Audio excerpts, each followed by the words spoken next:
बांस पिज्जा की दुकान। राधे श्याम श्यामनगर का रहने वाला एक बहुत ही मेहनती लड़का था। होटल मैनेजमेंट में कुक की ट्रेनिंग लेने के बाद वो एक बड़े 5 स्टार होटल में काम करने लगता है। उसका होटल उसे विदेश में काम करने भेजता है, जहाँ पे वो धीरे धीरे पिज्जा बनाने में महारत हासिल कर लेता है। उसके हाथ के बनाए पिज्जा की उस होटल के सारे कस्टमर तारीफ किया करते थे और उनके मास्टर शेफ भी श्याम की काफी तारीफ करते थे। भाई क्या बात है श्याम, ऐसा क्या जादू डालते हो अपने बनाए पिज्जा में? सारे कस्टमर कहते हैं भाई पिज्जा हो तो श्याम के हाथ का पिज्जा। बस सर, ये तो आपके द्वारा सिखाए गए हुनर का कमाल है। सब कुछ सही चल रहा था, लेकिन महामारी फैलने के कारण उस होटल को काफी नुकसान होने लगा और होटल मैनेजमेंट ने सभी विदेशी कारीगरों को उनके देश भेजने का सोच लिया।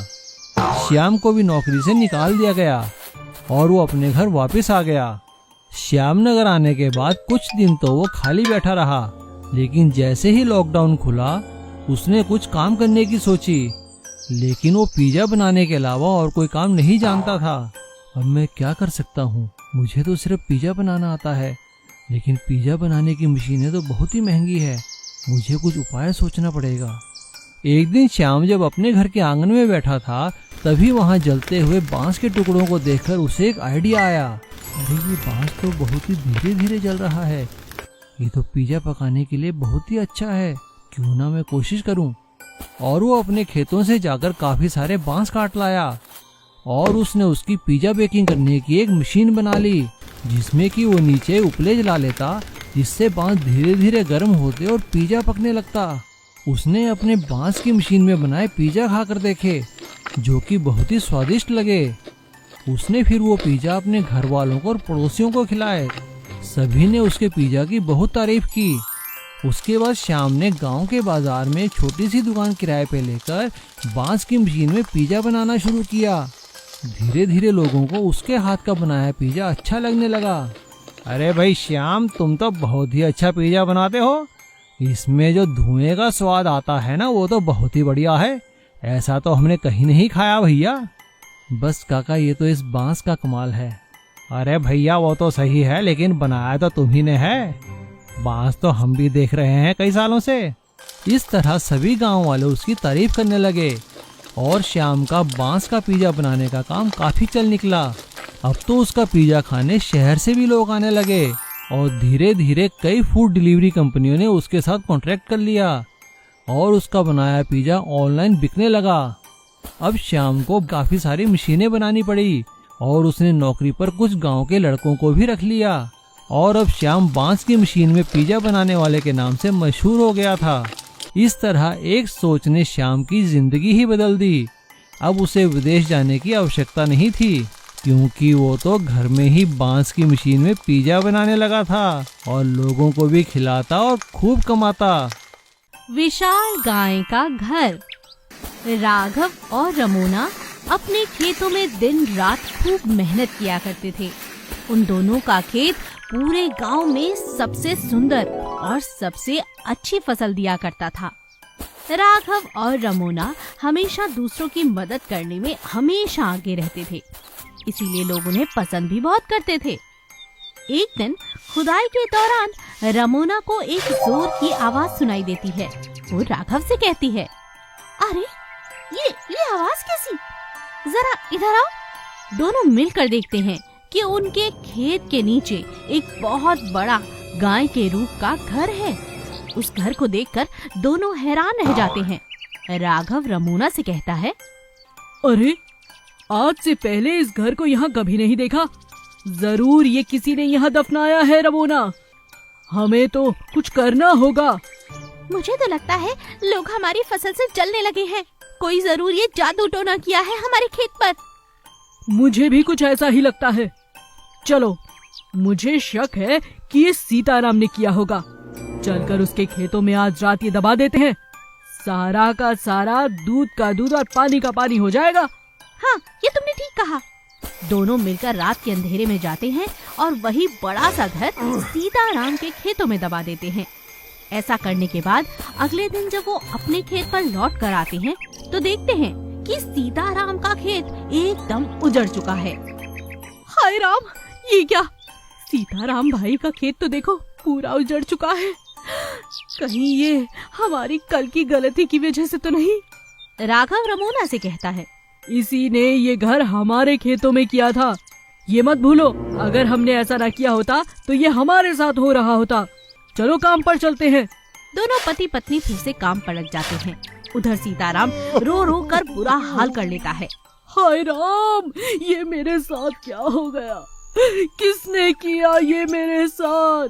राघव और रमोना जब सीताराम को देखते हैं तो उसका दुख उनसे देखा नहीं जाता और वो सारी बात सीताराम को बता देते हैं। क्या बात कर रहे हो राघव? मैं भला ऐसा क्यों करूँगा? और ये काम तुमने क्यों किया? चलो मेरे साथ, चलो अभी मेरे खेत में और वो गाय का घर बाहर निकालो। जरूर इसके पीछे कोई और है, मैंने ऐसा कुछ नहीं किया। अब तीनों मिलकर फिर से सीताराम के खेतों से वो गाय का घर बाहर निकालते हैं। उसमें एक दरवाजा था। जब उसे खोलते हैं तो वहाँ पर एक जादुई गाय बैठी हुई थी जो जोर जोर से हंसने लगती है और कहती है, ये तो मैं आजाद होने के लिए यहाँ पर आई थी तुम्हारे खेतों में और तुम दोनों एक दूसरे पर ही शक करने लगे। अब मैं आजाद हूँ, मैं तो चली। जैसे ही वो गाय आजाद हो जाती है, जादुई घर अचानक से गायब हो जाता है। सीताराम राघव को देखता है और राघव सीताराम से माफी मांगता है। दोस्त, मुझे माफ कर दो, तुम पर शक किया मैंने। न जाने ये जादुई गाय और ये घर कहाँ से आ गए थे। तुम तो जानते हो मैं किसी का बुरा नहीं करता, मगर आज मुझसे भी गलती हो ही गई। सीताराम राघव को माफ कर देता है और एक बार फिर से राघव और सीताराम अपने अपने खेतों में फिर से मेहनत पर लग जाते हैं और खुशी खुशी जीवन जीने लगते हैं।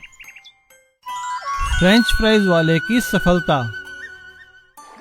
एक गांव में सोनू नाम का एक लड़का अपनी बहन मीनू के साथ रहता था।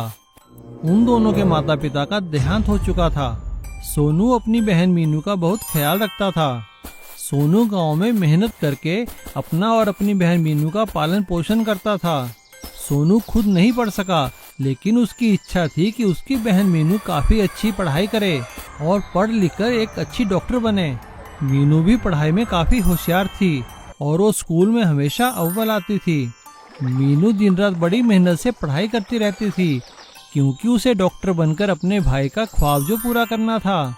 एक दिन रात को जब मीनू पढ़ रही थी तो सोनू ने आकर उससे कहा, अरे मेरी प्यारी बहना, अभी तक पढ़ रही है? ये ले, एक गिलास दूध पी ले गर्मा गर्म, शरीर में ताजगी आ जाएगी। अपने भाई की बात सुनकर मीनू ने कहा, भैया आप मेरा कितना ख्याल रखते हो, अगर आप ना होते तो मेरा क्या होता? मीनू की बात सुनकर सोनू ने कहा, अरे हट पगली, ऐसा नहीं कहते। चल चल चल, अब दूध पी ले और पढ़ाई जल्दी करके सो जाना। और हाँ देख, मुझे कल शहर किसी काम से जाना है, मैं जल्दी ही वापस आ जाऊंगा। खाना बनाकर जाऊंगा, खा लेना। ठीक है भैया। अगले दिन सोनू सुबह अपने काम से शहर चला जाता है। शहर में जब उसे भूख लगती है तो वो एक जगह खाने की दुकान पर रुकता है। वो वहाँ पर फ्रेंच फ्राइज देखकर हैरान हो जाता है और एक प्लेट फ्रेंच फ्राइज लेकर खाने लगता है। फ्रेंच फ्राइज उसे बहुत स्वाद लगते हैं। वो वहाँ बैठा बैठा फ्रेंच फ्राइज बनाने का तरीका देखता रहता है। गांव आने के बाद अगले दिन सोनू फ्रेंच फ्राइज बनाने की कोशिश करता है और अपनी बहन मीनू को देता है। मीनू, ये खाकर देख तो। भैया ये क्या है? मैंने कल शहर में खाए थे, इन्हें फ्रेंच फ्राइज कहते हैं और मैंने बनाना भी सीख लिया। बता तो कैसे बने हैं? भैया ये तो बहुत स्वादिष्ट बने हैं। क्या ये कल मैं लंच बॉक्स में ले जाऊं अपनी सहेलियों के लिए? हाँ हाँ, ले जाना, मैं कल और बना दूंगा। स्कूल में मीनू की सहेलियों ने फ्रेंच फ्राइज खाकर मीनू से कहा, अरे मीनू, ये तो बहुत अच्छे हैं, अपने भैया को बोलकर कल और लेकर आना हमारे लिए। मीनू घर आकर अपने भैया से अपनी सहेलियों की बात बताती है। सोनू अगले दिन भी फ्रेंच फ्राइज बनाकर मीनू को देता है। अब तो रोज ही सोनू से कोई ना कोई फ्रेंच फ्राइज बनाने की डिमांड करने लगता है। ये देखकर सोनू को एक आइडिया आता है। वो अगले दिन अपने घर के सामने फ्रेंच फ्राइज की दुकान खोल लेता है। गांव और आसपास कोई फ्रेंच फ्राइज की दुकान ना होने के कारण उसकी दुकान काफी चल निकलती है, क्योंकि वो काफी स्वादिष्ट फ्रेंच फ्राइज बनाता था।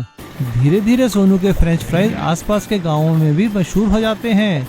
अब सोनू का काम इतना चल निकला था कि वो गांव के मेन बाजार में एक दुकान ले लेता है और अपनी सहायता के लिए गांव के कुछ लड़कों को भी रख लेता है।